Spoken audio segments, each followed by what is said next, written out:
us what you think about glyphosate. I know you've talked about it with that metabolic pathway, the bacteria that get hijacked. Yeah. And could that be one of the main reasons why we're seeing such dysbiosis amongst children even? Yeah, I would say there's probably three big drivers of dysbiosis among children. Number one is the ubiquitous exposure to glyphosate, right? It's everywhere. It's in so many foods that kids eat. It's in the environment. It's in the water, and so on, right? So, and the big problem with glyphosate is it is an antibiotic. So Monsanto had actually filed a patent on using glyphosate as an antibiotic back in the late 70s. So they confirmed it is an antibiotic, but it's in fact more egregious than most antibiotics because it selectively kills good bacteria, right? That's what's so crazy about glyphosate as an antibiotic, is that in your gut, a lot of the opportunistic pathogens like Klebsiella, for example, are resistant to the impact that glyphosate has, right? And then there's all of these beneficial bacteria, a lot of the lactic acid bacteria and so on, that are very susceptible to it.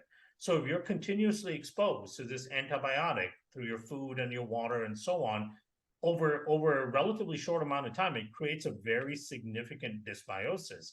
We published a study, we did a study with King's College in London, and this was the first study to show what happens to a pediatric microbiome when it's exposed to glyphosate. And we use food level of glyphosate, right? So this is the level that is designated by the EPA as being safe. And so in just 3 weeks of exposure to glyphosate, the pristine 3-year-old's microbiome started to look like a microbiome of somebody that had IBD, inflammatory bowel disease. Oh no. Right? Reduce inflammation, reduce diversity very significantly, significant reduction in short chain fatty acid production, huge increase in ammonia production, huge dysfunctional bacteria increase like Klebsiella and so on, and then started producing things like branch chain fatty acids that are more problematic and inflammatory. So it's completely changed the microbiome around in as little as 3 weeks. 3 weeks. Right? So think about a child that's born, and for the next X number of years, they are exposed continuously to this type of compound in the food source, in the water source, and so on. So that's one big driver. The second one is the overuse of antibiotics, right? Even the CDC estimates that at least 50% of antibiotic prescriptions are unnecessary. Yeah. And I've talked to lots of urgent care doctors about this because at one point, we're trying to work on a product that helps urgent care doctors or pediatricians because, as a father, I know that there's nothing worse than your kids feeling sick, right? You want to make them better. It's hard for you to see them suffering with fever and body aches and all that stuff. So what tends to happen is 90% of the time, these are viral things, and you go to the pediatrician and the parents put pressure on the doctor to give them a prescription, an antibiotic prescription, because they want a pill, right? They feel like if they're giving their kid a medicine or a pill that they're going to get better and they're doing their job. And so doctors are actually under pressure to write antibiotic prescriptions. And they haven't understood or been trained that antibiotics aren't safe. They have a side effect, right, of disrupting the gut microbiome. So I think the statistic is, on average in America, by the age of 2, most kids have had at least 4 rounds of antibiotics, right?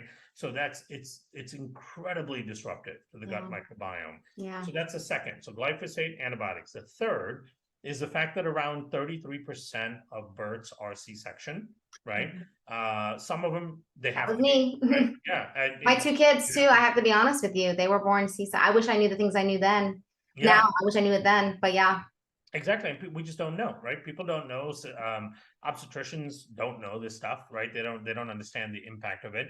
And then not only are kids C-section, but moms aren't encouraged, educated on breastfeeding enough, right? Like, I know I have friends who are my age, so I'm 46. I have friends who are my age who were discouraged from actually breastfeeding and were told that formula was actually better because it was fortified with things like DHA, right? And so they would go to great extents, like wrapping down the boobs so it wouldn't produce milk as much, right? And it's more convenient to bottle feed, of course, and it's less Yeah. convenient. So, you know, modern society, Isn't the intestinal gut leaky? Isn't the intestinal gut permeable? And then you put all those dairy molecules through that, and isn't that problematic like that too? you're born with your gut being leaky. Yeah. Your microbiome is not established yet. You don't establish the mucosal layer well yet, the tight junctions and Same so with the blood-brain barrier too. exactly, yeah. And so the most important thing for the infant is mother's milk, which not only contains, you know, the nutrients an infant needs, but it contains up to 200 different prebiotics to feed and seed the gut microbiome. And it contains lots of microbes as well. So mom is actually a big source of, you know, of fermented milk, if you will, Yeah. with prebiotics in it, a symbiotic, a true symbiotic. Yeah. And so those are the three big things. There's other things as well. There's of course chlorine and fluoride in our drinking water and all that stuff. Bromines in our food, chlorine, fluoride, food coloring, all we just we're set up to fail. Exactly.